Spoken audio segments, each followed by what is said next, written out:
amma arginu kuni lafa naannoo Oromiyaa ture. Amma iddoo amma irra socho'aa jiru kanarratti namni kudhan uummata keenya irraa wareegame. Uummanni keenya akkanatti keessa qubachaa ture. Har'a garuu Affaariin midhaaffatamee alaabaa Affaarturra jira. Sambira dabree Harsiimitti yoo dhiyaattu Somaaleedhaan fuudhamee Somaaleedhaan wareeramee jira. Akkasumas kaan Affaariin irraa ari'atamee jira. Akkasumatti kun mootummaa naannoo Somaaleetiin irraa fuudhamee uummanni keenya asitti saamamaa harka qullaataa jira. Akkana fakkaata qawwee irraa fuudhaa akkana jira hidhannoon irraa hiikkataa sababa biraammoo hidhannoon itti hidhamaadha.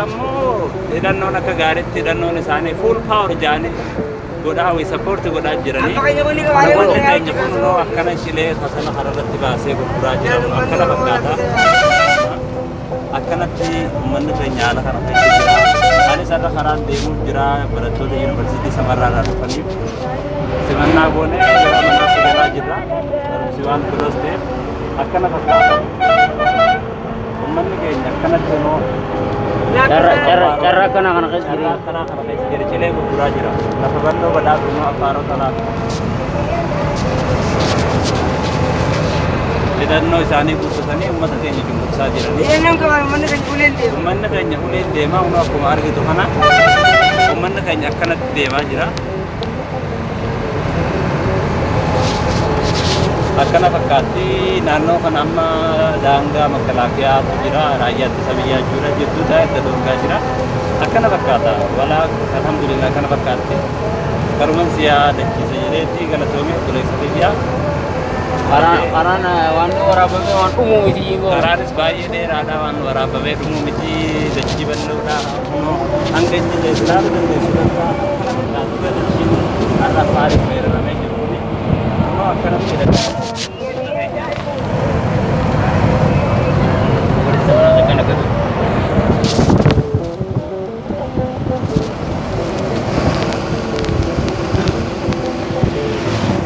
Akkana fakkaatti bitaanis yoo si garsiisu.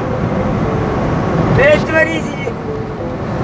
Gara fuulduraatiin isaan ga'iitti yeroo argitu takka. Beektu bariisi. Ilaaluu dandeessu. Kunoo uummanni keenya haala kanaan cilee gurguraa jira. Beeka sana kan mana ilaali. Bilisummaan qabnu akkana waan ta'eef egaa firiidamii dhugaan waan hin qabneef jechuudha. Wati laakasana akkana haala kana keessa jiramu. Meenuma laaliyaa bariisi. Waan hedduu garaana nyaatu waan hedduu nama gaddisiisa. Itti dhuftee. Lafa kanarratti namni lubbuun nama kudhanii uummanni keenya dhume yeroo dhiyootti jechuudha. Uummanni keenya amma naannoo Oromiyaa seennee jirra. Uummanni keenya immoo akkanatti uleedhaan yaa ulee. Kun amma uummata Oromooti. Amma kun uummata Oromooti anaa foon kiyyaa fi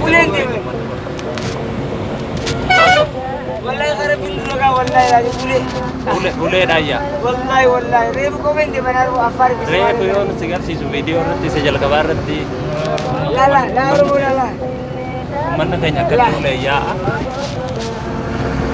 Affaaronni hidhannoo isaanii guuttatanii uummata Somaalee hidhannoo isaanii guuttatanii haala kana keessa jirra. Akkasii galatoomii nagaan naa olii akkana fakkaatti naannoon Oromiyaatti keessatti gabaa imalarra jirra. Bakka ijoollee hedduutu natti dawwalaa jira. Bakka qabeenyi nuti qabnus hin jiru. Amma odaa baasitti dhufne odaa baasitti akkana fakkaata qabeenyi Oromiyaa. Gaalli keenyallee akkasuma nyaata. Kunoo gaalli keenyallee akkanuma jira. Akkana fakkaata gaa. Foon kiyyaa naa galatoomee. Waa hunda haasawee garaa sin balleessuutti biyyaa abbaa jirta. Gaaf tokko gurmaanee nama dhufa yeroo biyya. Amma arginu kuni lafa naannoo Oromiyaa ture. Amma iddoo amma irra socho'aa jiru kanarratti namni kudhan uummata keenya irraa wareegame. Uummanni keenya akkanatti keessa qubachaa ture. Har'a garuu Affaariin midhaaffatamee alaabaa Affaarturra jira. Sambira dabree Harsiimitti yoo dhiyaattu Somaaleedhaan fuudhamee Somaaleedhaan wareeramee jira. Akkasumas kaan Affaariin irraa ari'atamee jira. Akkasumatti kun mootummaa naannoo Somaaleetiin irraa fuudhamee uummanni keenya asitti saamamaa